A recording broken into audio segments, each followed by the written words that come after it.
In this Bitcoin update, we're going to look at the price movement because yes, like I told you in the previous video, that I expect that we're going to break this downward sloping trend and that we're going to see a consolidation in these areas of 26,400 US dollars where we saw a lot of resistance. But yeah, we're going to look at the overall news.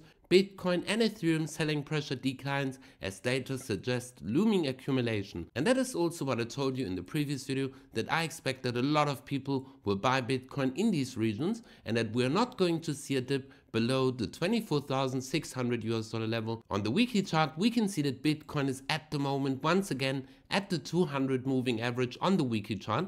And if we're going to break the 26,500 US dollars towards the upside, then yes, Bitcoin is back above this very important 200 moving average and we should see a consolidation of the price of Bitcoin above this very important level. But what level do we need to break to say definitely that the overall trend has turned around? Because yes, at the moment Bitcoin is at this downtrend and definitely we need to break the 28,000 US dollar level to really say that yes, Bitcoin has turned this overall trend around and that we could expect that Bitcoin will come all the way back up to the 31,000 US dollar level where we saw this retracement exactly in these areas. But let's go over to Ethereum to find out what is Ethereum doing at the moment. And yes, we can see that Ethereum is still within this downward sloping trend and we didn't break this very important level yet. As you can see, we came all the way back down to the levels of 1,627 and then we saw this bounce in these regions. But at the moment Ethereum is still forming lower highs and we can see that we are in this major resistance zone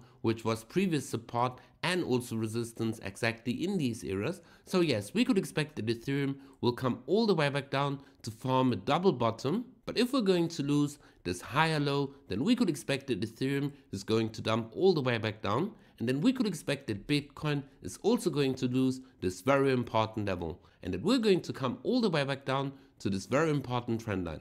But what is the DXY doing at the moment and what could we expect within the immediate short term? And yes, we could see that the DXY, the dollar currency index, came all the way back down to the levels of 102 and at the moment we are seeing this bounce. So that's why we can see that the overall crypto market is at the moment going sideways. So I expect that the DXY is going to get the short-term bounce in these regions where we can see we have a lot of resistance, which was previous support round about the 103 level. So it is really going to be important that the dollar currency index is going to form a lower high and that we could expect, yes, a lower low, and with this we could expect that Bitcoin is going to break this very important level of 28,000 US dollars and that we could test this area as support. So guys, if you like this quick update, make sure to smash up the like button and subscribe and activate the bell so that you always stay up to date. Make sure to be for crypto, and if you want to earn passive income, watch this video exactly now.